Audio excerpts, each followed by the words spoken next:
बहुत पुराने समय की बात है। एक गुरुकुल में एक गुरुजी कुछ बच्चों को पढ़ा रहे थे। गुरुजी सभी बच्चों को अच्छे से समझा और पढ़ा रहे थे, लेकिन बहुत समझाने के बावजूद भी एक बच्चे को चीजें समझ में नहीं आ रही थीं। तब गुरुजी ने उसे गुस्से में अपनी हथेली दिखाने के लिए कहा। बच्चे का हाथ देखकर गुरुजी ने कहा, अरे, तुम्हारे हाथ में तो पढ़ाई की रेखा ही नहीं है, इसलिए तुम्हें यह समझ नहीं आएगा, तो अब घर जाओ। यह सुनकर उस बच्चे ने गुरु से पूछा, पढ़ाई की रेखा कैसी होती है गुरुजी?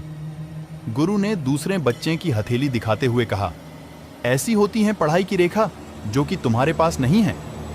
यह सुनकर उस बच्चे ने एक छोटा चाकू लिया और अपने हाथ पर वैसी ही रेखा बनाते हुए गहरा निशान बना दिया और गुरु से बोला, अब तो मेरे हाथ पर पढ़ाई की रेखा है। गुरुजी, तो क्या मैं आप पढ़ सकता हूं? जब गुरु ने यह देखा तो वे बच्चे का उत्साह देखकर बोले, अब तुम्हें कोई भी चीज पढ़ने से नहीं रोक सकती हैं। क्या आप जानते हैं यह बच्चा कौन था? यह बच्चा और कोई नहीं था बल्कि प्रसिद्ध लेखक महर्षि पाणिनि थे, जिन्होंने संस्कृत व्याकरण की बहुत सी किताबें लिखी।